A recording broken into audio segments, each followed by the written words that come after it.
Hello बच्चों। So welcome to sky G, be in the sky. So me D K Raj welcomes you in the my first chapter that is relation function. 12 का थोड़ा late हो गया, sorry for that. Actually कुछ error बहुत आ रहा था। एक बार मैंने बनाया था 1.5 आवर का वीडियो, रिलेशन एंड फंक्शन पे ही बनाया था, लेकिन किसी कारणवश नहीं कर पाया एरर के कारण। ठीक है, लेकिन मेरा कमिटमेंट जो है वो कंसिस्टेंट है। Whatever I said, I will fulfill this. I will complete before your exam. तो कुर्सी का पेटी बांध लीजिए और जरूर सब्सक्राइब करके रखिए, क्योंकि मैं जब जो बोलता हूँ वो करता हूँ। तो थोड़ा लेट हो गया है, कोई बात नहीं है। किसी दिन 2 वीडियो एक साथ कर देंगे, 3 वीडियो एक साथ कर देंगे। आप बस P/Q पे ध्यान दीजिए, अपना पढ़ाई को स्टेबल बना के रखिए। अब यहाँ पे रिलेशन एंड फंक्शन है, तो इसमें पढ़ना क्या क्या है बच्चों, पहले देख लो। तो सबसे पढ़ना है रिफ्लेक्सिव पढ़ना है, सिमेट्रिक पढ़ना है, ट्रांजिटिव पढ़ना है। अगर आपने मेरा सैंपल वीडियो देखा होगा तो इसमें मैंने दो क्वेश्चन करवाया भी है, रिफ्लेक्सिव, सिमेट्रिक और ट्रांजिटिव पे। तो इसमें हर टाइप का जितना भी कंसेप्चुअल था सब डिस्कस किया। इक्विवेलेंस रिलेशन उसी को बोलते हैं जो तीनों, है ना, रिफ्लेक्सिव, सिमेट्रिक और ट्रांजिटिव, ये तीनों जो होता है उसी को क्या बोलते हैं, इक्विवेलेंस रिलेशन। फिर बच्चों 1 to 1 है और ऑन टू फंक्शन है। तो बहुत ही छोटा सिलेबस है रिलेशन फंक्शन का इसमें, ठीक है। और इसके बारे में और भी डिटेलिंग है, चलिए आगे देखते हैं। तो और डिटेलिंग दिया हुआ है, तो ये है रहा डिटेलिंग आपका, ये रहा आपका कोर्स स्ट्रक्चर और ये रहा total marking scheme. Relation function से बच्चों आपका 8 मार्क्स का पूछा जाएगा, ठीक है। रिलेशन एंड फंक्शन से आपका 8 मार्क्स का पूछा जाएगा। और आज मैं I will try to complete, है ना, लेकिन एक क्लास में कंप्लीट करना आई थिंक नॉट पॉसिबल, क्योंकि कुछ जितना मैंने P/Q लाया हूँ बहुत ही लंबा है, 40 to 50 क्वेश्चंस है, और जितना जल्दी हो सके कर देंगे। कुछ बच गया तो मैं सेकेंड वीडियो में दे दूंगा, लेकिन हाँ, इसके बाद हम लोग बहुत जल्दी ही अलजेब्रा करा देंगे, मैट्रिसेस डिटर्मिनेंट होता है, ठीक है, वो करवा देंगे। तो उसका भी वीडियो आ जाएगा। तो बस आप कनेक्टेड रहिए और आपको हर टाइप का P/Q अवेलेबल हो जाएगा। तो यहाँ पे अलजेब्रा से आपका 10 मार्क्स का पूछ रहा है, मैट्रिसेस और डिटर्मिनेंट आ जाता है, और आपका इनवर्स ट्रिग्नोमेट्री अभी आ जाता है इसमें। और कैलकुलस, कैलकुलस तो भाई बहुत लंबा है, marks that is 35। Under this calculus differential आ जाएगा, इंटीग्रल आ जाएगा, तो इसमें तो कहानी है पूरा। तो इसको 35 मार्क्स कर दिया गया है, ठीक है। ये 25-26 का सिलेबस है। और 3D से आपका 14 मार्क्स है, लीनियर LPP से आपका 5 मार्क्स का एक क्वेश्चन है। इसमें भी तो लैंग्वेज क्वेश्चन हटा दिया गया है, तो इसमें तो आपको एकदम फुल में फुल ऑटोमेटिक ही आ जाएगा। 3 टाइप का क्वेश्चन होता है, बॉन्डेड, अनबॉन्डेड और नो सॉल्यूशन। तो नो सॉल्यूशन से तो क्वेश्चन आता नहीं है जल्दी, तो बॉन्डेड और अनबॉन्डेड, अनबॉन्डेड थोड़ा अच्छा बनता है, बस उतना कर लिए, 5 मार्क्स आ गया। लास्ट एग्जाम से पहले मैं दूंगा तो एकदम मास्टर ट्रिक दूंगा, बस आप लगे रहिए ना। और ये रहा प्रोबेबिलिटी, प्रोबेबिलिटी से 8 मार्क्स आता है। तो ये रहा आपका मार्किंग स्कीम, आप देख सकते हैं अच्छी तरह से। चलिए नेक्स्ट करते हैं। तो नेक्स्ट है बच्चों, तो नेक्स्ट है कुछ थ्योरी, थ्योरी के साथ ही पढ़ाना पड़ेगा क्योंकि जस्ट स्टार्टेड। तो चलिए बढ़िया डिटेलिंग से देखते हैं क्या है। तो रिलेशन किसे बोलते हैं, तो concept of relation is used in relating to. अब वो रिलेशन में मैं नहीं जाऊंगा जो क्लास 11 में था, है ना, वो रिलेशन अलग है, ये रिलेशन अलग है। ये रिलेशन में मेनली टाइप्स के बारे में जानना है ना। A relation R from a set A to B is a subset of the Cartesian product। मतलब A अगर कोई कुछ है ना, x1 x2, और B जो है y1 y2, ठीक है। तो A क्रॉस B जो होगा वो आपका क्या हो जाएगा, x1 y1 x1 y2, है ना। फिर क्या हो जाएगा बच्चों, x2 y1, है ना, और x2 y2, ये हो जाएगा। और रिलेशन जो होता है ना वो सबसेट होता है A क्रॉस B का, इन सम केस इक्वल हो जाता है, ठीक है। तो यही मेन फंडा चलता है। तो जो भी पॉसिबिलिटी हो इसे करके दिखाना होता है। तो मैथमेटिकली वो बात है, और obtained by describing a relationship between the first element x and the second element y of the ordered pair in A cross B। और यहाँ concept of relation is used in the two object or quantities with each other। Suppose two sets are of the consider the relation between them will establish। तो mainly यही चीज है जो मैं बोल रहा हूँ, ठीक है। और रिलेशन जितना भी उछलेगा कूदेगा बस इसी के अंदर में रहेगा, ठीक है। इसी का पार्ट हो सकता है रिलेशन, या तो यही हो सकता है रिलेशन, ठीक है। जैसे जैसे क्वेश्चन आता जाएगा उस सबसे मैं क्लियर करता जाऊंगा। आई होप ये क्लियर हो गया होगा। चलिए नेक्स्ट चलते हैं। टाइप्स ऑफ रिलेशन बोला था ना कि 12 का देखो रिलेशन फंक्शन क्लास 11 में भी है, 12 में भी है। अभी 11 का कंसेप्ट उतना जरूरत पड़ने से बताऊंगा। अभी मेनली जो जरूरत है वो जानने की जरूरत है। इसमें सबसे मोस्ट इंपॉर्टेंट जानना होता है रिफ्लेक्सिव, सिमेट्रिक और ट्रांजिटिव, ठीक है। एम्प्टी रिलेशन जो कि 5 हो, दैट इज एम्प्टी रिलेशन, है ना। 5 एम्प्टी रिलेशन, ऐसे नहीं ऐसे होगा, ठीक है। ये 5 empty relation. If no element of A is in, definition लिखा हुआ है पढ़ लीजिएगा, ठीक है। R is equal to 5 is a subset of A. Universal relation जिसमें सारा हो, जैसे R is equal to A cross A, ठीक है। मैंने पहले ही बताया था जो इक्वल होता है ना, R इज सबसेट और equal to A cross B, है ना। तो R इज इक्वल टू अगर ए क्रॉस बी हो गया दैट इज यूनिवर्सल हो गया, सारा का सारा आ जाएगा, है ना। अब मेनली आ जाइए रिफ्लेक्सिव। आपने मेरा वीडियो अगर नहीं देखा है तो प्लीज प्लीज जरूर देखिए वो वीडियो, मेरा इंट्रो वीडियो, उसमें सैंपल के साथ बहुत अच्छा से मैंने क्वेश्चन करवाया है। तो रिफ्लेक्सिव में होता क्या है बच्चों, रिफ्लेक्सिव रिलेशन में होता क्या है, ए बिलोंग्स टू आर, है ना। सिमेट्रिक में क्या होता है बच्चों, ए बिलोंग्स टू आर मतलब 1 belongs to R, 2 belongs to R, मतलब सेम सेम होना चाहिए, है ना। अब ऐसे नहीं कि क्वेश्चन खत्म, अब जब क्वेश्चन आएगा ना पी वाई क्यू का तब उसमें और ज्यादा आईक्यू का जरूरत पड़ेगा, लेकिन एक बार, बार बार नहीं, एक बार लगाया फिर मस्ती कीजिए, है ना। सिमेट्रिक रिलेशन में क्या हो जाएगा बच्चों, अगर ए बी गिवन होगा, ठीक है, अगर बी ए भी बिलोंग्स टू आर हो गया तो उसको क्या बोलेंगे, सिमेट्रिक। अगर 1, 2 बिलोंग्स टू आर है और ये तो गिवन होगा, अगर उसका उल्टा 2, 1 भी बिलोंग्स टू आर है तो क्या हो जाएगा, उसको क्या बोलेंगे, रिलेशन सिमेट्रिक। और इस पे क्वेश्चन भी मैंने करवाया है। और ट्रांजिटिव रिलेशन किसको बोलते हैं बच्चों, इसमें 2 चीज गिवन होगा, A B belongs to R, है ना, B C belongs to R, ये दोनों होना ही होना है, गिवन होगा ये, ठीक है। और इसके बाद ही सब बोलेंगे इफ, देखो बी बी कॉमन हो जाएगा, तो if A C belongs to R then it is called transitive relation, ठीक है। ऐसे फंडा तो बहुत सिंपल है, ठीक है, लेकिन आपको उसके लिए क्वेश्चन जरूर जानना पड़ेगा, क्वेश्चन देखना पड़ेगा। तो आई होप ये क्लियर हो गया होगा। चलिए नेक्स्ट। तो देखिए क्वेश्चन आ गया, है ना। अब देखिए क्वेश्चन कैसा होता है।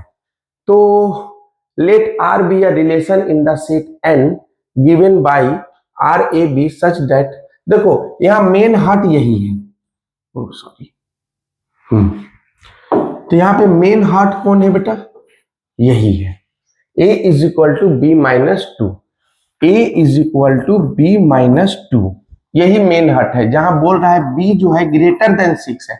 और अब गलती से A मत कर देना, क्योंकि A सेटिस्फाई करेगा, क्योंकि देखो पहला वाला जो है वो A है और सेकेंड वाला जो है B है।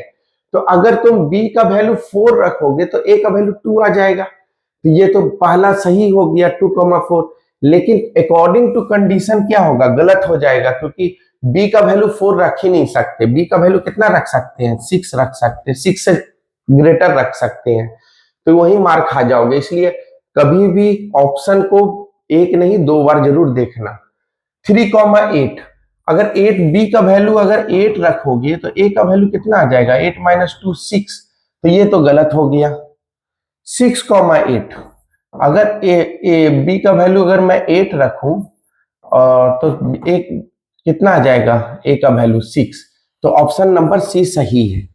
कुछ सोचना ही नहीं है क्योंकि ये कंडीशन भी फुलफिल कर रहा है। बी का वैल्यू 8 रखा है जो कि ग्रेटर देन 6 है। तो छोटी छोटी मगर मोटी बातें, बस एक छोटा सा कंसेप्ट पे क्वेश्चन दिया हुआ था वैल्यू रखने का। तो आई होप कि ये क्लियर हो गया होगा। चलिए देखते हैं नेक्स्ट। थोड़ा लेट शुरू जरूर किया लेकिन हमारा कंसिस्टेंसी बना रहेगा और आप लोग जरूर अपने प्रैक्टिस को बनाए रखिए ताकि एकदम पूरा वो फुलफिल और मीनिंगफुल बने पाए। चलिए ये क्वेश्चन देखिए, ये क्वेश्चन और मजेदार मिलेगा। अभी इस क्वेश्चन में क्या बोल रहा है बच्चों कि set x equal to 1 to 3 है। आप एक बार क्वेश्चन देख लीजिए।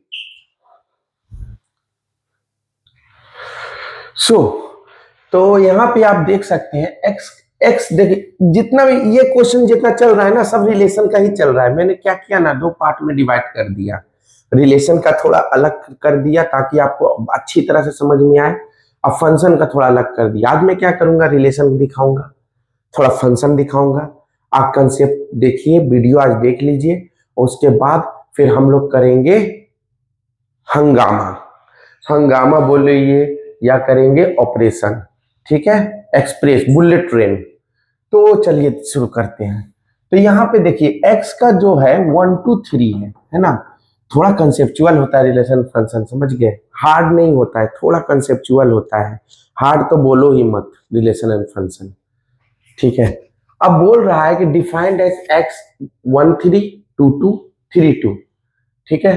Then minimum order pair which should be added in relation are to make it reflexive and symmetric। Reflexive का कंडीशन क्या होता था बच्चों, एक बार याद दिला दे रहा हूं। रिफ्लेक्सिव का क्या कंडीशन होता था, ए बिलोंग्स टू आर, ठीक है। और सिमेट्रिक का क्या कंडीशन होता था, सिमेट्रिक का क्या कंडीशन होता है, अगर A B belongs to R है और if B A also belongs to R then it is called symmetric. अब बात है कि हमको तीन चीज दे चुका है, 1 3 2 2 और 3 2। अब बोल रहा है कि ये चारों में आप कौन सा रखिए कि ये बन जाए रिफ्लेक्सिव और सिमेट्रिक। देखिए इसमें से रिफ्लेक्सिव ये तभी बनेगा, 1 3 है तो हम मेरा 1 1 भी होना चाहिए। कितना होना चाहिए, 1 1 होना चाहिए, तभी तो रिफ्लेक्सिव है। और 2 का भी बात हो रहा है तो यहाँ पे 2 2 भी होना चाहिए। तो 2 2 तो है, 2 2 तो है, ठीक है, 2 2 है और 3 2। तो देखिए 1 1 किसके पास है, इसके पास है, इसके पास है, इसका, तो ये तो गया, चला गया। अब जो बात है कि सिमेट्रिक का कंडीशन क्या है, 1 3 है तो 3 1 होना चाहिए। 1 3 है, इसका कुछ मतलब नहीं बनता एरो का। तो 1 3 है तो क्या मिलना चाहिए, 3 1 भी होना चाहिए बच्चों। 3 1 किसके पास है, इसके पास नहीं है, 3 1 इसके पास है और इसके पास है। अब सी और डी बचा, अब सी डी में कौन सही होगा, तो चलो और देखते हैं ना। 3 2 है तो 2 3 भी होना चाहिए। 2 3 किसके पास है, देखो ना, इसके पास नहीं है, तो कौन सही हो गया, ये तो गए। देखा एमसीक्यू को सोचने का तरीका। तो बोला ना, इसमें ज्यादा कैलकुलेशन करने की आपकी जरूरत नहीं है, ये बस थोड़ा कंसेप्चुअल चैप्टर ही है। और आपने मार्किंग स्कीम भी देख लिया, ठीक है। तो चलिए नेक्स्ट चलते हैं, मैं ये भेज दूंगा, ठीक है, सेव कर दे रहा हूं। नेक्स्ट, अब ये नेक्स्ट क्वेश्चन देखिए बच्चों। अब ये नेक्स्ट क्वेश्चन में क्या है कि r is equal to x Y such that X Y belongs to integer, ठीक है। एक्स वाई क्या है, belongs to integer, z for integer, और X square plus X square, ये थोड़ा सा मिसप्रिंट होगा, ठीक है, X square plus Y square होना चाहिए, X square plus Y square less equal to 4, ठीक है। अगर इनइक्वालिटी हटा दीजिए, ठीक है। अब एमसीक्यू है तो उतना तो आपको डिटेलिंग में ये करके उतना दिखाना नहीं, ऑप्शन मारना है। तो ये आपको किसी की तरह दिखेगा, किसकी तरह दिखेगा, इट इज अ सर्कल। क्या है ये, सर्कल है, सर्कल है और रेडियस कितना है रेडियस है इसका 2। तो इसका मतलब है कि एक सर्कल है और सेंटर क्या हो जाएगा, ओरिजिन 0,0। अगर थोड़ा सा भी कोऑर्डिनेट का ज्ञान होगा तो आपको जरूर पता हो चल जाएगा। ठीक है, तो यहाँ पे ये 2,0 ये हो जाएगा -2,0। तो हमसे क्या पूछा जा रहा है बच्चों कि ये आपका सर्कल हो गया x² + y² = 4। तो बोल रहा है is a relation in set then domain of R is. तो डोमेन किसको बोलते हैं, एक्स एक्सिस को डोमेन बोलते हैं ना, x axis element on the x axis. ठीक है, तो एक्स एक्सिस का वैल्यू, तो यहाँ कहां से कहां वैल्यू लाइक कर रहा है बच्चों, -2 से 2 तक। -2 से कहां लाइक कर रहा है, 2 तक। तो कौन सा ऑप्शन सही होगा बताइए, 0, 1, 2 नहीं होगा। ठीक है, देखो -2 से 2 में ये, अब यहाँ पे इंटीजर है ना, तो -2 से 2 नहीं बोल सकते, सॉरी ये रियल है ना। अगर इफ इंटीजर है, if x belongs to integer है ना, तब क्या हो जाएगा डोमेन, तो डोमेन हो जाएगा आपका -2। और कौन कौन इंटीजर आएगा, -1, 0, 1 और 2। ठीक है, तो ऑप्शन नंबर कौन सा सही हो गया बच्चों, ऑप्शन नंबर बी। क्या हो गया, option number B. Option number कौन सा हो गया बच्चों, अच्छा यहां देख लो ना पहले, तो ऑप्शन नंबर कौन सा सही हो गया, ऑप्शन नंबर बी। ठीक है, कोई दिक्कत। अब ये बोलेगा सर आपने तो सर्कल से बना दिया तो अब ये तो सर सर्कल से तो इतना तो ज्ञान होना चाहिए ना बच्चों की, it is a circle formula. अगर इतना नहीं है तो फिर अलजेब्रा में जाओगे तो थोड़ा लॉन्ग बढ़ेगा और क्या। लेकिन मैं तो सजेस्ट करूंगा कि सर्कल का फॉर्मूला तो एटलीस्ट नॉलेज होना चाहिए। चलिए नेक्स्ट, तो नेक्स्ट क्या है बच्चों हम लोग के पास, ये अभी इस क्वेश्चन में क्या बोल रहा है, a relation R is defined on n, n means natural number, which of the following is the reflexive relation। इसमें से कौन सा है जो रिफ्लेक्सिव, रिफ्लेक्सिव का कंडीशन क्या होता है, ए बिलोंग्स टू आर, क्या क्या होता है बच्चों, ए बिलोंग्स टू आर रिफ्लेक्सिव का। ठीक है, रिफ्लेक्सिव रिलेशन का कंडीशन होता है ए बिलोंग्स टू आर। अब बताइए कि आर डिफाइन ऑन, अब नेचुरल नंबर पे है तो फर्स्ट होगा x ग्रेटर देन y। अरे भाई साहब ये नहीं होगा, साफे साफ नहीं होगा, क्यों, यह तो इनइक्वालिटी है, तो इक्वालिटी चाहिए ना, ए बिलोंग्स टू आर चाहिए, 1, 1 बिलोंग्स टू आर चाहिए, ये इनइक्वालिटी में थोड़ी मिलेगा, तो ये तो साफे खत्म। आर देखो पढ़ेंगे कैसे, R is equal to x Y such that x greater than y where x Y belongs to natural number. ठीक है, पढ़ने का तरीका समझ गए। सेकेंड में भी नहीं होगा, x plus y is equal to 10। अब x का वैल्यू रखोगे और नेचुरल नंबर कुछ, तो y का वैल्यू में, हाँ अगर लेकिन कुछ कंडीशन के लिए सही हो सकता है, जैसे कि x का वैल्यू अगर हम 5 रखिए, ठीक है, तो y का वैल्यू कितना मिल जाएगा, 5 मिल जाएगा। ठीक है, लेकिन ये नेचुरल नंबर लिखा है तो ये स्पेशली एक नंबर के लिए सही है, बाकी 1 रखोगे तो 9 मिलेगा, 2 रखोगे तो 8 मिलेगा, तो ये भी नहीं होने वाला।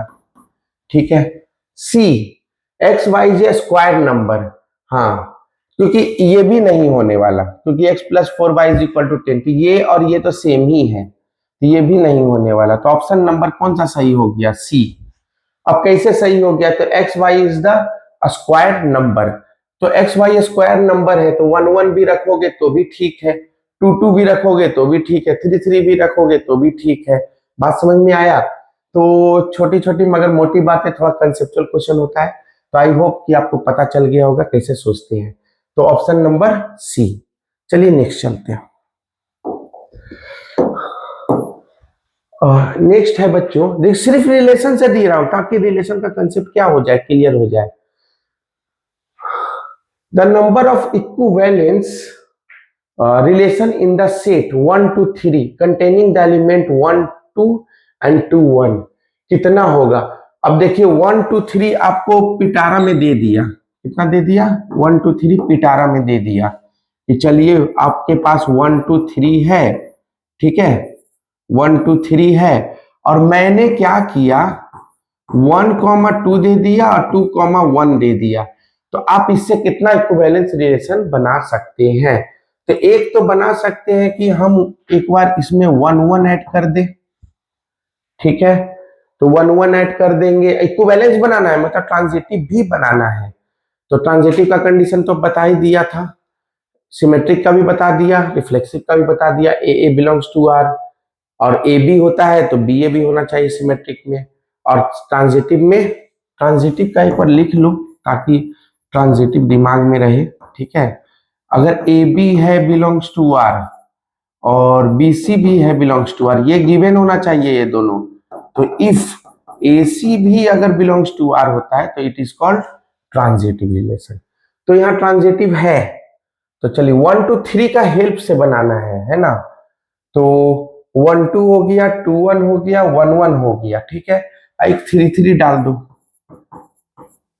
एक तो छोटा वाला बन गया, छोटा वाला ये इक्विवेलेंस है, बोलो कैसे, 1 2 है तो 2 1 है, सिमेट्रिक हो गया, और अच्छा 2 यहाँ है, और जैसे 1 2 है और ये है 1 1 है, तो 2 1 भी होना चाहिए, तो 2 1 है कि ट्रांजिटिव हो गया, ठीक है, और 3 3 है, ठीक है, 3 3 है, तो अब इसमें ट्रांजिटिव तो बनेगा नहीं, 3 3 एक ही जगह है, ठीक है, और अगर इसका 3 3 उल्टा करोगे तो ये भी यहीं पे है, तो एक तो बन गया ये, सेकेंड क्या बनेगा, सेकेंड क्या बनेगा, तो अगर 1 1 पहले जो दिया हुआ है 1 2 और 2 1 तो रहेगा ही रहेगा, ये दोनों तो रहेगा ही रहेगा, है ना, ये क्वेश्चन ही बोल रहा है कि ये दोनों रखना है आपको, तो चलिए 3 1 रख देते हैं, तो 3 1 रखेंगे तो हमको 1 3 भी रखना होगा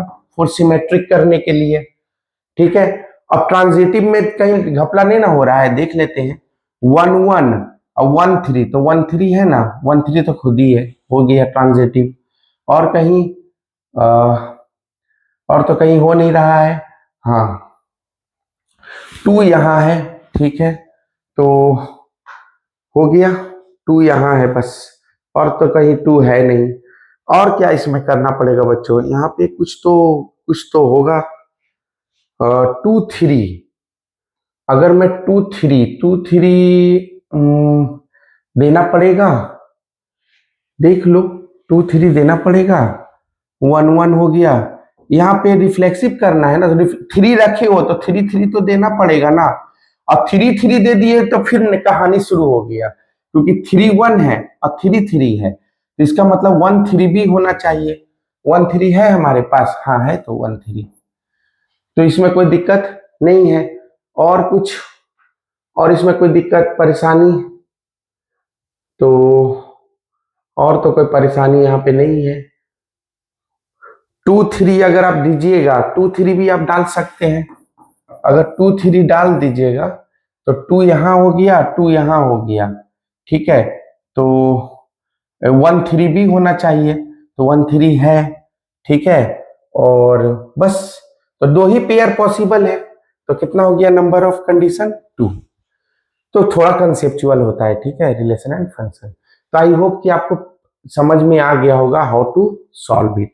देखो 2 3 है तो 3 2 है, देखो 3 2 कहीं नहीं है तो 3 2 डाल दो, 3 2 तो डाल सकते हैं ना, 3 2 डाल दो, तो 3 2, हाँ हो गया, अब तो कोई दिक्कत नहीं है, 2 3 है तो 3 2 भी हो गया, ठीक है, और 3 हो गया, यहाँ देखो 3 3, तो 3 2 होना चाहिए, 3 2 किधर, यही है 3 2, तो ये हो गया, 2 ही कंडीशन होगा, ठीक है।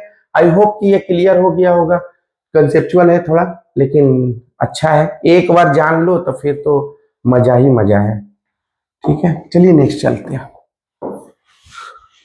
तो आज थोड़ा रिलेशन ही देख लो, ठीक है, कल फंक्शन के साथ पूरा पी बाई क्यू करा देंगे, ठीक है, एक बार में ज्यादा बर्डन देना सही नहीं है, एक्चुअली हमारे पास है 1 मंथ प्लस है, तो और चैप्टर टोटल 12 चैप्टर मान के चलो, 12 चैप्टर अप्रॉक्स में है, तो हो जाएगा। ये क्वेश्चन मैं करवा चुका हूं बच्चों, याद है?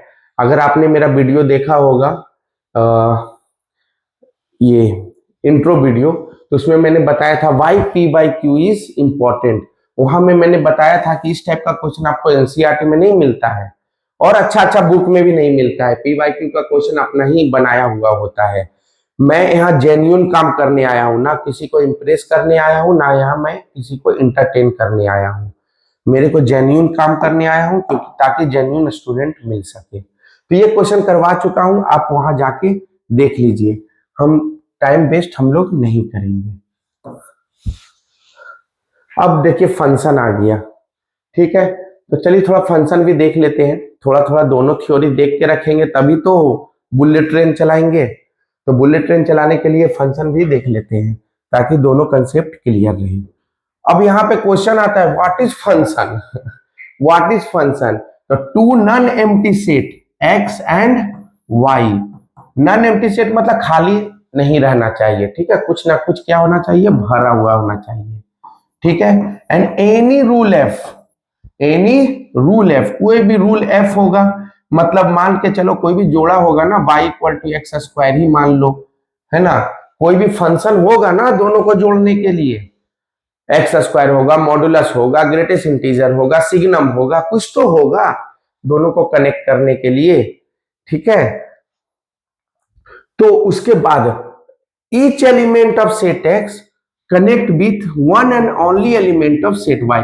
एक का एक होना चाहिए, एक का दो नहीं होना चाहिए। अगर एक का दो कर दीजिएगा तो that is not a function.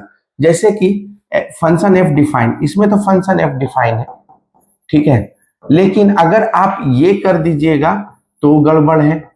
x1 x2 y1 y2, तो अगर मान लीजिए कि दोनों को इसी से कनेक्ट कर दिए, ठीक है, each element of set x, अब मान लीजिए x3 रह गया, तो मैं देखिए यहाँ पे भी y2 रहा था लेकिन फंक्शन डिफाइन हो गया। लेकिन अगर यहाँ x3 खाली रहेगा तो नहीं डिफाइन होगा, तो फंक्शन नॉट डिफाइन, ठीक है? ये सेट x है, सेट y है। एक अगर आपको और अच्छी से समझना है तो इसको टाइम मान लीजिए, इसको डिस्टेंस मान लीजिए, ठीक है? दो टाइम पर एक डिस्टेंस पॉसिबल है तो ये फंक्शन हो जाएगा। लेकिन टाइम विदाउट डिस्टेंस, ये टाइम का कोई डिस्टेंस ही नहीं है, तो ऐसा पॉसिबल है कि बिना टाइम, अरे टाइम रहेगा तो कहीं ना कहीं तो रहोगे ना भाई साहब। तो ये टाइम है, अगर टाइम खाली नहीं रहना चाहिए, मतलब सेट एक्स में कोई भी एलिमेंट खाली नहीं रहना चाहिए, ठीक है? तो F not define, function F not define.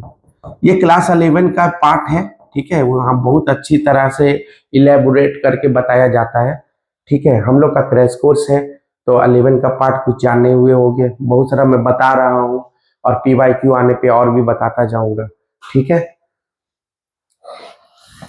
एक कंडीशन और ये देख लीजिए, और एक तरीके से ये भी मान लीजिए, एक फादर हो गया और ये क्या हो गया, सन हो गया, ठीक है? तो एक two father one son possible है। फादर सन, सन और फादर, थोड़ा कंफ्यूज कर रहा हूं यहाँ पे मैं। यहाँ पे यहाँ पे एक का एक एलिमेंट होना चाहिए ना, दो टाइम पर एक डिस्टेंस पॉसिबल है, नहीं पॉसिबल है। हाँ ठीक तो था, फादर और सन, तो two father one son possible है, नहीं है, तो ये भी नॉट डिफाइन। और एक का एक एलिमेंट होना चाहिए, पहले ही बता चुका हूं, तो it is also not possible. लेकिन एक का एक एलिमेंट है, एक का एक एलिमेंट है, तो ये फंक्शन है यहाँ पे, लेकिन ये खाली रह गया इसलिए फंक्शन नॉट डिफाइन है, ठीक है? और सन फादर होता है भाई साहब, सॉरी, सन फादर होता है, थोड़ा थोड़ा सा भूल गया था। सन और father, two son one father possible है। देखिए यहाँ पे एक और, ठीक है, जैसे कि x1 x2, यहाँ पे मैं थोड़ा कंडीशन दूसरा ले लेता हूं, ठीक है? मान लो कि यहाँ दो एक से कनेक्टेड है, यहाँ अगर मैं एक को दो से कनेक्टेड कर दूं, ठीक है? अब मान लो y3 को इससे कनेक्ट कर देते हैं, x और y। अब बताइए ये फंक्शन है, तो अब पहले तो आइए टाइम डिस्टेंस पे, तो एक टाइम पे दो डिस्टेंस नॉट पॉसिबल, तो फंक्शन नॉट डिफाइन। और यहां पे आ जाइए वन सन टू फादर, एक बेटा दो बाप पॉसिबल है? ये भी पॉसिबल नहीं है, तो फंक्शन नॉट डिफाइंड। और अगर ऑफिशियल लैंग्वेज में आइएगा तो each element of set x connect with one and only element of set y, तो यहां भी फंक्शन डिफाइंड नहीं है, तो फंक्शन एफ नॉट डिफाइंड। लेकिन ये फंक्शन मैंने क्यों बताया, ठीक है, ताकि आपको नॉलेज हो सके, लेकिन उससे अलग ही चीज हम लोग को 12 में पढ़ना है, इससे अपग्रेडेड चीज। ये तो क्लास 11 का पार्ट था, इससे अपग्रेडेड चीज पढ़ना है। क्या पढ़ना है? टाइप्स ऑफ फंक्शन पढ़ना है, ठीक है बच्चों। इसमें पढ़ना है इनटू, ऑनटू, वन वन और मेनी वन। तो यहाँ पे फंक्शन, यहाँ फंक्शन का डेफिनेशन दिया हुआ है जो मैंने बताया, ठीक है, और यहाँ रिलेशन के बारे में लिखा हुआ है, अदर वर्ड, जो चीज लिखा हुआ है वो मैंने बता दिया, आप यहां से पढ़ लीजिएगा, ठीक है। चलिए नेक्स्ट,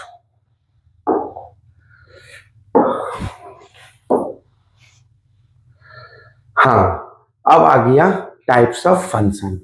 यही है टाइप्स, यही है क्लास 12 आपका, ठीक है। अब पी वाई क्यू में जैसा जरूरत पड़ेगा वैसा बताता जाऊंगा, 11 का जरूरत पड़ेगा 11 का बताता जाऊंगा। आ जाइए 1 to 1 फंक्शन। अब 1 to 1 फंक्शन किसको कहते हैं बच्चों? एक का एक होना चाहिए, एक का एक होना चाहिए, एक बेटा का एक ही बाप होना चाहिए ठीक है, मतलब एक फादर और एक ही सन होना चाहिए, ठीक है, सॉरी फादर लिख रहा हूं, y2 y3 एक का एक ही होना चाहिए। क्या होना चाहिए? तो इसको बोलते हैं 1 to 1 फंक्शन, 1 फंक्शन, ठीक है। इसको सेकेंड नेम इसका है इंजेक्टिव फंक्शन। क्या नाम है बच्चों? इंजेक्टिव फंक्शन, ठीक है, इसका सेकेंड नाम है इंजेक्टिव फंक्शन। इंजेक्टिव मतलब सुई, एक सुई से एक ही को मरीज को दोगे, तो एक सुई के नीडल से एक ही को दिया जाता है, दो को नहीं दिया जा सकता, तो इसीलिए इसका इंजेक्टिव फंक्शन है ना, इंजेक्शन। जिस तरह से समझो बस समझ लो कि एक का एक ही होना चाहिए, दैट इज कॉल्ड 1 फंक्शन। एक का दो नहीं, अब एक का दो हो सकता है, क्यों नहीं हो सकता? अभी तो मैंने बताया था कि x1 x2 y1 से ही कनेक्टेड है, ठीक है, तो 2 सन 1 फादर पॉसिबल है, या 2 टाइम 1 डिस्टेंस पॉसिबल है, ठीक है। तो बोलेगा सर ये इसको क्या बोलेंगे? आप तो बोल दिए 1 कनेक्टेड है, तो ये भी फंक्शन है, ये भी फंक्शन है, तो इसको 1 फंक्शन बोल रहे हैं, तो इसको मेनी वन फंक्शन बोलेंगे। सिंपल तो है, मेनी वन फंक्शन, क्योंकि ये एक से ज्यादा कनेक्टेड है ना, इसलिए इसका नाम हो गया many one function. Many one function का दूसरा सब नेम है, क्या है? Surjective function. क्या नाम है बच्चों? Surjective function. और अगर अभी इंटू वन टू नहीं गए हैं, ठीक है, नहीं सर्जेक्टिव नहीं है, सॉरी, सर्जेक्टिव उधर नाम होगा, बस इंजेक्टिव फंक्शन ही नाम रखिए उसका 1 का बस, और ये मेनी वन फंक्शन होता है, बात खत्म। अगर 1 है तो इंजेक्टिव, दैट इज 1 फंक्शन, और अदरवाइज मेनी वन फंक्शन। और जो चीज मैंने बोला वही चीज लिखा हुआ है, ठीक है, यहाँ पे।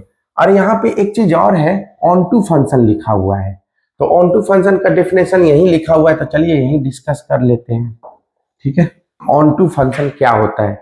तो ऑन टू फंक्शन होता है range is equal to codomain, range is equal to codomain. अब बोलेगा सर रेंज क्या है और कोडोमेन क्या है, ठीक है, रेंज क्या है और कोड, सब क्लियर हो जाएगा मेरे भाई, सब क्लियर हो जाएगा। बस आज जो बता रहा हूं उस पर फोकस करो, उसके बाद जब मैं एक्सप्रेस ट्रेन लाऊंगा, बुलेट ट्रेन चलाऊंगा, उस समय सब पीवाईक्यू आता जाएगा, क्लियर होता जाएगा, ठीक है। अब मैं एक बार में बर्डन नहीं दे सकता, ठीक है, तो लेकिन हाँ समझा तो दूंगा, एक एक मतलब कि एक इंच क्या होता है वो समझा दूंगा। अब range equal to codomain, question में ऐसे रहता है लिखा हुआ, ठीक है, ऐसे लिखा हुआ बहुत देखोगे, ठीक है, ऐसा। तो जो फर्स्ट होता है ना बच्चों, वो होता है डोमेन, और जो सेकेंड होता है वो होता है कोडोमेन, ठीक है। और जो असाइंड एलिमेंट होता है, जैसे कि मैं मान लू यहाँ है y1 y2, तो यहाँ पे अगर हमसे कोई पूछे रेंज क्या होगा सर, तो रेंज हो जाएगा y1। क्या हो जाएगा बच्चों? y1, क्योंकि y1 ही कनेक्टेड है। लेकिन अगर पूछेगा कोडोमेन क्या हो जाएगा, कोडोमेन, तो कोडोमेन हो जाएगा y1 और y2। उसको कोई फर्क नहीं पड़ता है कि कनेक्टेड है या नहीं है, लेकिन हमारा इस y सेट में जितना भी एलिमेंट होगा वो सब कोडोमेन होगा। और असाइंड जो एलिमेंट होगा वो रेंज होगा। क्लियर हो गया होगा यहां से रेंज और कोडोमेन का। यहां भी देखो, यहां रेंज है, यहां रेंज कितना है बच्चों, तीनों असाइंड है। तो तीनों असाइंड है मतलब कि y1 y2 y3। और यहाँ पे कोडोमेन क्या हो गया बच्चों, कोडोमेन। तो यहाँ भी कोडोमेन y का पिटारा, तो y का पिटारा तो तीन ही है ना, तो y1 y2 y3। अब बोलेगा सर यहाँ तो रेंज इक्वल टू कोडोमेन हो गया है ना, यहाँ रेंज इक्वल टू क्या हो गया, कोडोमेन। और यहाँ तो range is not equal to codomain, यहाँ क्या हो गया, range is not equal to codomain. तो यही तो बात है ना, अगर रेंज इक्वल टू कोडोमेन हो गया ना, रेंज इक्वल टू अगर कोडोमेन हो गया तो इसका स्पेशल नाम होता है that is onto function. क्या होता है बच्चों, ऑन टू फंक्शन। यही चीज लिखा हुआ है, ठीक है, लैंग्वेज पढ़ लेना, जो लैंग्वेज में लिखा हुआ है वही मैं समझा रहा हूं। तो यहाँ पे जो इक्वल हो गया तो ऑन टू फंक्शन हो गया, और इक्वल नहीं हुआ, अगर इक्वल नहीं हुआ तो इसका नाम क्या पड़ेगा, इनटू फंक्शन। क्या पड़ेगा बच्चों, इनटू फंक्शन। तो क्लियर है, ऑन टू फंक्शन बोलते हैं इसमें रेंज इक्वल टू कोडोमेन हो जाए, और इनटू फंक्शन बोलते हैं इसमें range not equal to codomain हो जाए। यहाँ पे ये हो गया many one as well as into function, ये इनटू भी है और मेनी वन भी है, और ये इंजेक्टिव भी है और सर्जेक्टिव भी है। इसको सर्जेक्टिव फंक्शन बोलते हैं। ऑन टू फंक्शन को क्या पढ़ते हैं, सर्जेक्टिव फंक्शन। देखिए बच्चों सब लिखा हुआ है सर्जेक्टिव फंक्शन, देखो यहाँ लिखा हुआ है ना सर्जेक्टिव फंक्शन। तो ऑन टू फंक्शन को हम लोग सर्जेक्टिव बोलते हैं। ऑन टू फंक्शन क्या हो गया, रेंज इक्वल टू कोडोमेन, और इंजेक्टिव क्या हो गया, वन वन फंक्शन। तो वन वन अगर होगा तो मेनी वन नहीं होगा, मेनी वन होगा तो वन वन नहीं होगा। इसी तरह ऑन टू होगा तो इन टू नहीं होगा, और इन टू होगा तो ऑन टू नहीं होगा। ये लाइव एग्जाम्पल के साथ मैंने आपको दोनों डिस्कस कर दिया। अगर आपको एक बार में नहीं समझ में आता है तो थोड़ा सा बैक जाके दोबारा सुनिए, आपको सब क्लियर हो जाएगा। और वही चीज लिखा हुआ भी है, ठीक है। और बाइजेक्शन किसको बोलते हैं, बाइजेक्शन, तो इंजेक्टिव प्लस सर्जेक्टिव। जैसे कि ये बाइजेक्शन फंक्शन है, क्योंकि ये वन इंजेक्टिव भी है और क्या है, सर्जेक्टिव भी है, क्योंकि यहाँ पे रेंज इक्वल टू कोडोमेन भी है और वन वन भी है। तो जो यहाँ लिखा हुआ है one one and onto function are called bijective, one one भी होना चाहिए और ऑन टू भी होना चाहिए, तो उसको क्या बोलते हैं बच्चों, बाइजेक्टिव फंक्शन। आई होप कि ये आपको क्लियर हो रहा होगा, ठीक है। एक बार में नहीं समझ में आता है तो एक बार और सुन लीजिए, ठीक है। तो यहां से ये मैं डिफरेंट कर दे रहा हूं, ठीक है, ये ऊपर वाले का है और ये इधर वाले। आई होप कि क्लियर हो गया होगा, ठीक है। चलिए नेक्स्ट,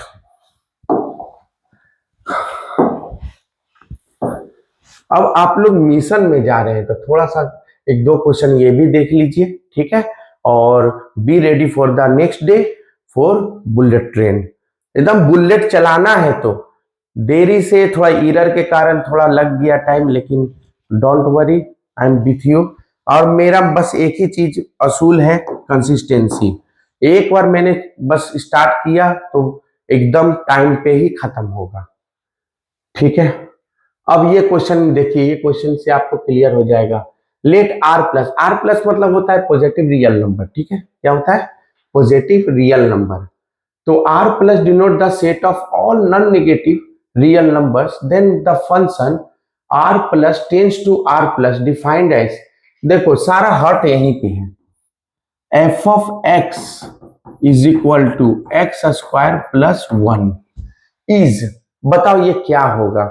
मैं ग्राफिकल भी बना सकता हूं, नहीं तो आप बोलिएगा तो ये भी कर सकता हूं, लेकिन इससे पहले आप यहाँ पे आइए, यहाँ पे, क्योंकि कोडोमेन और डोमेन का कंसेप्ट तो यही है। डोमेन और कोडोमेन का कंसेप्ट कहाँ है बच्चों, डोमेन और कोडोमेन का कंसेप्ट कहाँ है, यहीं पे है, ठीक है। अब यहीं पे देखिए क्या लिखा हुआ है, f such that R plus tends to R plus, first वाला डोमेन हो गया, ठीक है।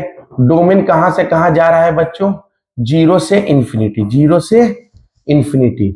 और ये हो गया कोडोमेन, क्या हो गया बच्चों, कोडोमेन। और कोडोमेन का कहां से कहां जा रहा है, रेंज, 0 से इंफिनिटी। तो हमारा भी ये फंक्शन जो दिया हुआ है f of x is equal to x square plus 1, मतलब रेंज अगर कोडोमेन के बराबर हो गया, रेंज अगर कोडोमेन के बराबर हो गया, ठीक है, वाई रिप्रेजेंट फॉर रेंज, ठीक है, तो कोडोमेन ही बोलो, ठीक है, वाई मत बोलो, ठीक है, तो मैं कोडोमेन के साथ ही लिख देता हूं, ठीक है, कोडोमेन 0 से इंफिनिटी जा रहा है, पॉजिटिव रियल नंबर। तो अगर रेंज भी बराबर हो गया तो हमारा क्या हो जाएगा, ऑन टू हो जाएगा। तो चलिए पहले देखते हैं।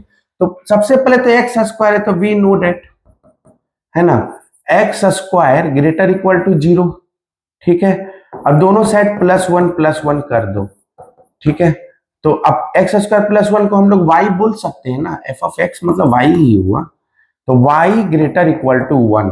अब y ग्रेटर इक्वल टू 1 मतलब रेंज कहां से कहां हो गया बच्चों, 1 से इंफिनिटी, और कोडोमेन कहां था, 0 से infinity, that is range is not equal to codomain, range is not equal to codomain. तो ये क्या हो गया, इनटू फंक्शन हो गया, इनटू फंक्शन। देखो इनटू फंक्शन का दूसरा नाम क्या दे सकते हो, इनटू फंक्शन का दूसरा नाम क्या हो सकता है, नोट सर्जेक्टिव, क्या हो गया, नोट सर्जेक्टिव, है ना, नोट सर्जेक्टिव फंक्शन, ठीक है, दूसरा नाम क्या हो जाएगा, नोट सर्जेक्टिव फंक्शन। अब बात रहा 1 1 का, तो 1 1 नहीं हो सकता, क्यों, क्योंकि बच्चों यहाँ पे स्क्वायर है। ऐसे एनसीईआरटी की भाषा में 411 के लिए हम लोग ऐसे करते हैं, ठीक है, 411 के लिए f of x equal to f of y करते हैं, है ना, if x equal to y comes then it is 1 1 function, then it is 1 1 function, ठीक है। और ऑन टू फंक्शन का भी है, लेकिन उससे अच्छा है कि पहले लॉजिकल ही कर लो, ठीक है, वो भी फंक्शन में बताऊंगा, लेकिन वो फंक्शन जहां जरूरत पड़ेगा वहां बताऊंगा। यहाँ तो लॉजिक काम कर ही रहा है कि स्क्वायर हमेशा ग्रेटर इक्वल टू 0 होता है, ठीक है। अरे भाई एक ऐसा ऐसा क्वेश्चन मैं करवा दूंगा ना कि कभी फिर प्रॉब्लम होगा ही नहीं, ठीक है। और आपने मेरा बहुत पहले का वीडियो अगर देखा होगा तो वहां मैंने जेई मेंस और एडवांस का भी क्वेश्चन करवाया हूं, लेकिन कभी उस समय कंसिस्टेंसी नहीं रखा। यहाँ बोर्ड एग्जाम का आपका कंसिस्टेंसी बना के हूँ, और उसके बाद फिर मेंस और एडवांस का भी क्वेश्चन कंसिस्टेंसी से करवाऊंगा, ठीक है। अभी यहीं पे बने रहिए। अब अब तो यहाँ क्लियर हो गया, तो यहाँ f of x equal to f of y कीजिए। चलिए यहाँ पे ये दे दिया कंडीशन, तो चलिए यूज कर लेते हैं। अब क्या ये यूज कर लेंगे तो आपको क्लियर ही हो जाएगा। ऐसे तो मैं दूसरा मेथड से भी बता सकता हूँ, क्योंकि देखो एक्स स्क्वायर है, तो अगर एक्स का वैल्यू -1 रखोगे तो वाई का वैल्यू कितना मिल जाएगा, -1 का स्क्वायर प्लस 1 2 मिलेगा। एंड अगर x का वैल्यू 1 रखोगे तब भी y का वैल्यू 2 ही मिलता है। तो देखो 1 पे और -1 पे दोनों पे कितना मिल रहा है, 2 ही मिल रहा है। तो ये क्या 1 1 फंक्शन है, नहीं, ये 1 1 फंक्शन नहीं है, ये क्या है, मेनी वन फंक्शन है। क्या है, मेनी वन फंक्शन है। और इसका दूसरा नाम क्या हो जाएगा बच्चों, नोट इंजेक्टिव। क्या नाम हो जाएगा, नोट इंजेक्टिव, ठीक है। तो ये मैंने बस इसलिए बता दिया नॉर्मली, ताकि आपको कंडीशन में समझ में आ जाए, ठीक है। लेकिन एक्चुअली हम थोड़ा फॉर्मूला बेस्ड भी दिखा देते हैं। ऐसे देख लीजिए ना, -1 रखने पे भी 2 मिल रहा है, और 1 रखने पे भी कितना मिल रहा है, 2 ही मिल रहा है। मतलब 1 पे भी 2 इमेज आ रहा है, -1 पे भी 2 इमेज आ रहा है। इसका मतलब ये मिनी वन फंक्शन है।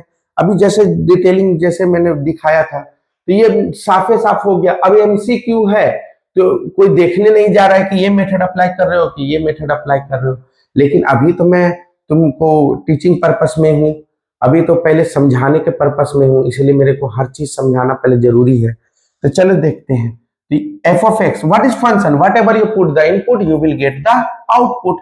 जैसे मैंने -1 इनपुट किया तो y क्या निकल गया, आउटपुट निकल गया। तो यहाँ पे x अगर इनपुट है तो एक्स स्क्वायर प्लस 1 है, और अगर y रखेंगे यहाँ पे तो वाई स्क्वायर प्लस 1 मिलेगा, ठीक है बच्चों। तो 1 1 कैंसिल हो जाएगा, x square is equal to y square. तो x का वैल्यू प्लस माइनस वाई आ जा रहा है ना, है ना, प्लस माइनस वाई आ रहा है, लेकिन आना क्या चाहिए था, x इक्वल टू वाई आना चाहिए था। तो that is note one one function, note one one function.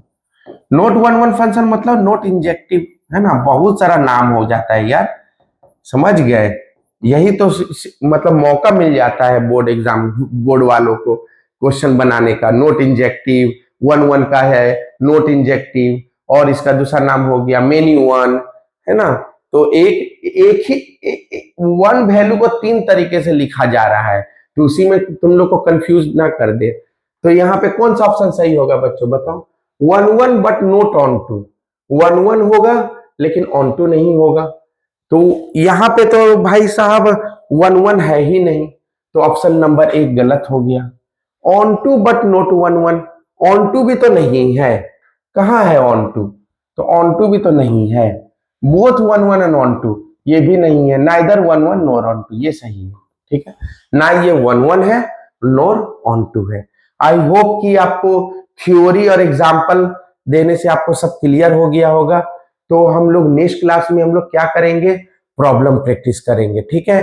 अभी तो पार्टी शुरू हुई है, ठीक है। तो नेक्स्ट क्लास में हम लोग क्या करेंगे, प्रॉब्लम प्रैक्टिस करेंगे। और ये मैं भेज दूंगा, ठीक है, सेव कर लेता हूँ।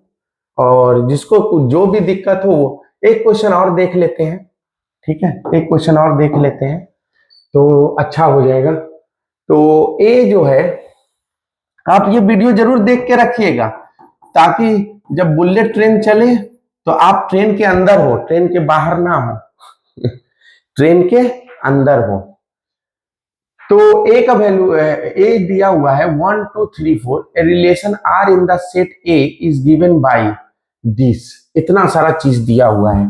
अब बताइए कि ये रिलेशन क्या है, रिफ्लेक्सिव है, सिमेट्रिक है, ट्रांजिटिव है, या इक्विवेलेंस है, क्या है। तो भाई साहब पहले रिफ्लेक्सिव चेक कर लेते हैं। वन वन है, हाँ है, मैं यहां लिख दे रहा हूं, आर इज इक्वल टू 1 1 2 3 3 2, है ना, 4 3 3 4, है ना। हाँ चलिए, वन वन है, हाँ वन वन है। टू रखा है लेकिन टू टू है, two two not belongs to R, है ना, two two not belongs to R, तो ये तो रिफ्लेक्सिव नहीं है, ठीक है। सिमेट्रिक है, चलिए सिमेट्रिक चेक करते हैं। 2 3 है तो 3 2 है, हाँ सिमेट्रिक है। 4 3 है तो 3 4 भी है, हाँ है। और 1 1 है तो इसका उल्टा भी कीजिएगा तो 1 1 ही मिलेगा, तो सिमेट्रिक है, ठीक है। ट्रांजिटिव नहीं है, अब बोलिएगा ट्रांजिटिव क्यों नहीं है, तो चलिए ट्रांजिटिव क्यों नहीं है बताते हैं। ट्रांजिटिव क्यों नहीं है, देखिए ट्रांजिटिव क्यों नहीं होगा, देखिए 3 2 बिलोंग्स टू आर है और 3 4 बिलोंग्स टू आर है। आंसर तो आ गया लेकिन आंसर मायने नहीं रखता, कंसेप्चुअल है तो कंसेप्ट देना मायने रखता ही है, समझना भी है तुम आप लोग को। देखिए 3 2 बिलोंग्स टू आर है और 3 4 भी बिलोंग्स टू आर है, तो इस हिसाब से 2 4 भी बिलोंग्स टू आर होना चाहिए, बट यहाँ पे 2 4 है कहीं भी नहीं है ना, तो ये ट्रांजिटिव नहीं होगा ना, नोट ट्रांजिटिव, नोट ट्रांजिटिव। और इक्विवेलेंस रिलेशन किसको बोलते हैं, तो इक्विवेलेंस रिलेशन किसको बोलते हैं, देखिए ये कंसेप्ट थोड़ा छूट गया था ना, चलिए जाते जाते ये कंसेप्ट क्लियर कर लीजिए। A relation which is reflexive, symmetric and transitive is called equivalence relation, valence relation। तो क्लियर हो गया। अब उसको रिफ्लेक्सिव भी होना चाहिए, सिमेट्रिक भी होना चाहिए, ट्रांजिटिव भी होना चाहिए। ये ना रिफ्लेक्सिव है ना ट्रांजिटिव है, इक्विवेलेंस का तो बातें छोड़ दो। हाँ सिमेट्रिक है क्योंकि 2 3 3 2, 4 3 3 4, और 1 1 का उल्टा भी करोगे तो 1 1 ही मिलेगा। तो आई होप कि आपको ये दोनों कंसेप्ट क्लियर हो गया होगा कि 1 1 मेनी वन फंक्शन का क्या होता है और अलग अलग नाम क्या होता है, और रिफ्लेक्सिव, सिमेट्रिक और ट्रांजिटिव। तो ऐसे रिलेटेड क्वेश्चंस भी दिखा दिए। आप जरूर इंट्रो वीडियो का भी क्वेश्चन 2 क्वेश्चन उधर देख लीजिए, बाकी का इधर देख लीजिए, और उसके बाद जो चलेगा वो चलेगा full to full bullet train. मैं पहले ही बता दे रहा हूं, अगर आपको ट्रेन में बैठना है तो आप इधर का कंसेप्ट जरूर ठीक कर लीजिए। और मिलते हैं नेक्स्ट वीडियो में, तब तक के लिए थैंक यू। ठीक है, कंसिस्टेंसी एकदम बना रहेगा और आपको इसको कंप्लीट करना है। तो आई होप, और हाँ, सिलेबस टाइम पे ही खत्म होगा। मन में डाउट मत रखना कि डीके राज कभी कंप्लीट नहीं करेगा। जो मैंने आज तक स्टार्ट किया है कंप्लीट टाइम पे ही किया है। हाँ, ये अलग बात है, कभी टाइम इधर हुआ था तो हुआ था, लेकिन अब ऐसा नहीं होगा। और कभी कभी एक दिन में 2 वीडियो भी आ जाएगा। ठीक है, तब तक के लिए see you in the next class.